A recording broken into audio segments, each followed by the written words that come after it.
Every generation had a golden ticket. Here's what nobody tells you. Let's start with the lost generation.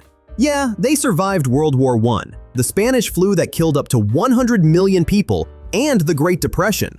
Sounds terrible, right? But here's their golden ticket. They got to rebuild everything from scratch. When society collapses, opportunities explode. After World War I, 8.5 million soldiers died. 21 million were wounded. But the survivors? They inherited positions that would have taken decades to reach. Young men in their 20s were running companies, leading industries, and shaping policy because everyone above them was gone. The Spanish flu pandemic wiped out entire workforces. If you survived, you had leverage. Employers were desperate. You could demand better wages, better conditions.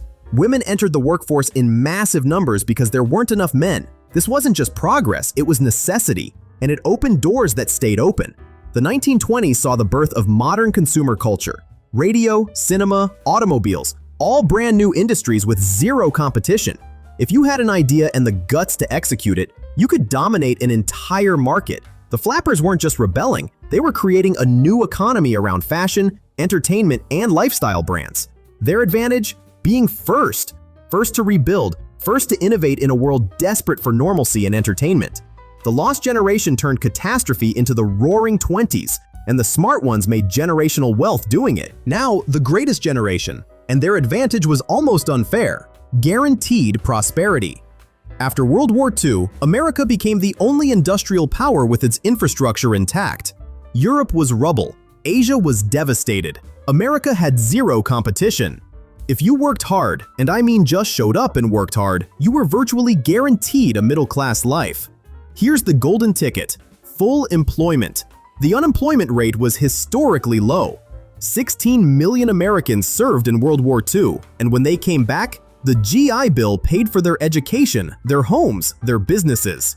Free college, zero down mortgages, government-backed business loans. You didn't need to be a genius. You didn't need connections. You just needed to participate in the system, and the system rewarded you.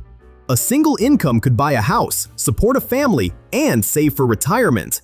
That's not hard work, that's structural advantage.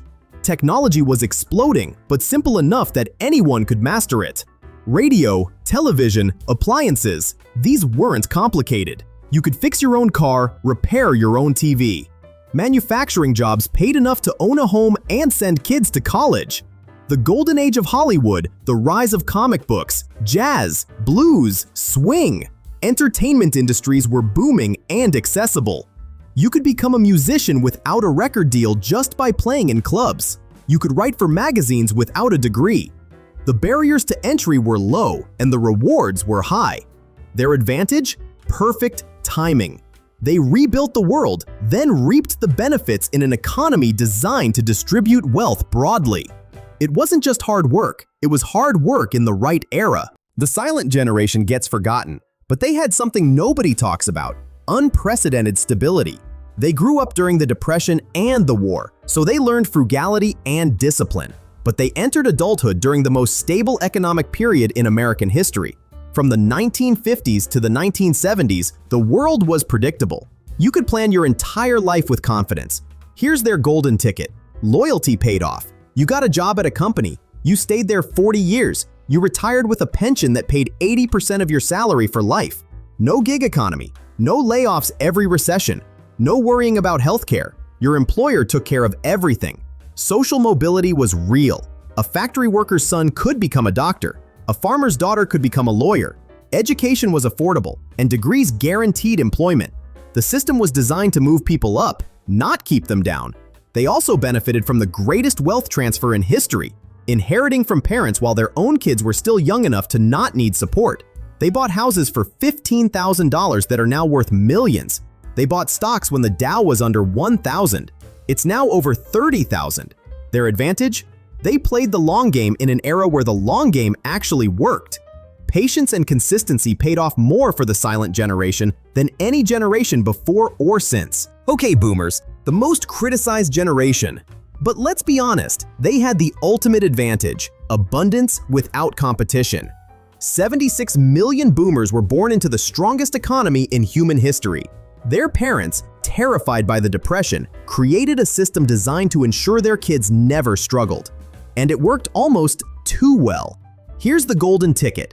Assets were cheap and jobs were plentiful. You could work a part-time summer job and pay for a year of college. Houses cost 2 to 3 times the annual salary, not 8 to 10 times like today. A bachelor's degree was rare enough to guarantee a great job, but common enough that you could actually get one. Boomers entered the workforce when companies were expanding like crazy. Every major corporation was hiring thousands. You could job hop and get raises every time. Unemployment was low, wages were rising, benefits were generous. But here's the real advantage. They got to ride every major asset bubble. Real estate exploded in value. The stock market went parabolic. Anyone who just bought and held became wealthy, not through genius, through timing. A house bought in 1970 for $25,000 is worth $800,000 today. That's not hustle, that's luck. Technology made life easier without disrupting careers. Computers created jobs. They didn't destroy them yet. The internet came after most boomers were established. They got all the benefits of innovation without the instability. And culturally, they defined everything: music, movies, TV, fashion. The entire entertainment industry catered to them because they were the largest demographic. The Beatles, the Rolling Stones, Bob Dylan, their generation's soundtrack became the world's soundtrack. Their advantage? They lived through the longest economic expansion in history, bought assets at the bottom, and sold at the top. The system was rigged in their favor, and they didn't even realize it. Generation X gets overlooked, but they had the most explosive advantage. They were adults when the internet was born. Think about this. Gen X learned analog skills, research, writing, networking, sales, then got digital tools to amplify them. They didn't grow up with smartphones rotting their attention spans. They developed deep focus, then got computers to make them superhuman. Here's the golden ticket. They were the right age to capitalize on the internet revolution. Too young to be scared of technology, old enough to have business experience. The dot-com boom created more millionaires in 5 years than any period in history. Google, Amazon, YouTube, Wikipedia, all founded by Gen Xers. Why? Because they understood both the old world and the new world. They knew what problems needed solving and had the tech skills to solve them. Gen X also benefited from education inflation before it got insane. College was expensive but manageable. A degree still meant something. They graduated with $10,000 in debt, not $100,000. They entered the workforce during the economic boom of the 80s and 90s. Yes, they faced recessions, but they also had time to recover. They bought houses before the 2008 crash, and if they held on, those houses doubled in value by 2020. Culturally, Gen X had freedom nobody else experienced. Latchkey kids raised themselves. No helicopter parents. No social media surveillance. They could experiment, fail, and learn without everything being recorded and judged online. That independence created the entrepreneurial mindset that built the modern tech industry. Their advantage? They bridged two worlds. Old enough to understand traditional business, young enough to master new technology. That combination created unprecedented opportunities for wealth. Now Millennials, the unluckiest generation. But here's what nobody tells you. They have advantages that will compound for decades. Yes, they graduated into the 2008 recession. Yes, they have student debt. Yes, housing is expensive. But here's the golden ticket. They're the first generation born digital, and that's worth more than cheap houses. Millennials understand the internet at a native level. They don't just use social media. They understand how algorithms work, how attention works, how to build audiences from zero.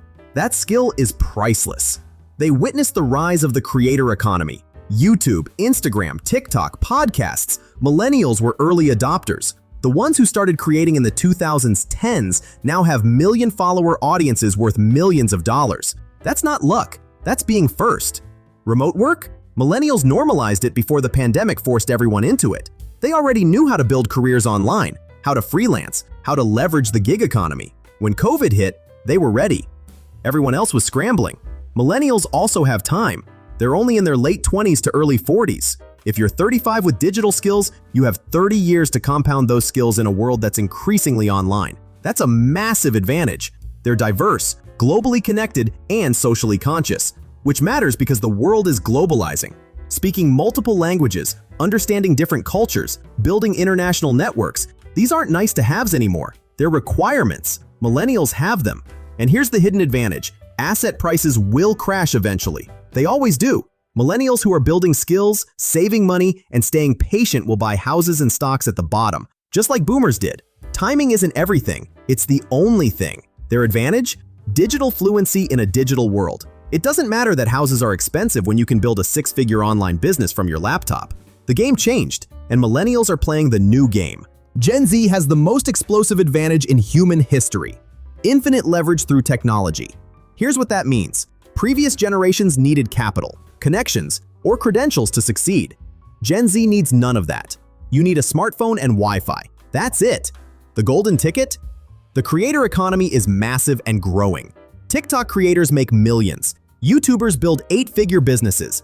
OnlyFans, Patreon, Substack. There are 1,000 ways to monetize attention, and Gen Z understands attention better than anyone. But it's bigger than content creation. E-commerce is exploding. A 20-year-old can start a Shopify store, source products from China, run Facebook ads, and build $1 million business in 12 months. No employees, no office, no investors. The barriers to entry are zero. Crypto, NFTs, whatever you think about them, they're creating new wealth. Gen Z isn't afraid to experiment with new financial systems. They'll lose money, sure, but the ones who figure it out will make generational wealth in their 20s. Remote work is permanent now. Gen Z can live anywhere, work for companies anywhere, and get paid in any currency. Geographic arbitrage, earning US salaries while living in cheap countries, is creating millionaires in their 20s. AI is the next revolution, and Gen Z is growing up with it. They don't fear AI. They'll use it to amplify their productivity tenfold. While older generations worry about AI taking jobs, Gen Z will use AI to do the work of 10 people and capture 10 times the value. They also have something underrated: resilience. They grew up during the 2008 recession, witnessed political chaos, survived a pandemic and lockdowns, adapted to social isolation. That psychological toughness matters. They won't break when things get hard because things have always been hard. Their advantage? Unlimited leverage. One person with the right skills can reach 1 billion people. That's never existed before. Gen Z doesn't need permission, they just need execution. Finally, Generation Alpha, the kids growing up right now, and their advantage might be the biggest of all. They're growing up in the AI revolution. Here's the golden ticket. AI will handle everything boring. Writing, coding, design, analysis. AI will do it faster and cheaper than humans. That sounds scary, but it's liberating. Gen Alpha won't waste time on tedious tasks. They'll focus on creativity, strategy, and connection, the things AI can't do. They're growing up with technology that's indistinguishable from magic. AR, VR, brain-computer interfaces. This stuff will be normal for them. They'll build businesses in virtual worlds, create AI-generated entertainment, and solve problems we can't even imagine yet. Education is being revolutionized. Gen Alpha won't memorize facts. AI does that. They'll learn critical thinking, emotional intelligence, and how to ask the right questions. That's far more valuable. They're predicted to live to 83 on average, but that's conservative. Medical technology is advancing exponentially. Gen Alpha might live to 100, 120, even longer. That means they'll have 60-year careers to build compound wealth. Yes, they face challenges: mental health, misinformation, polarization, but every generation faced existential threats.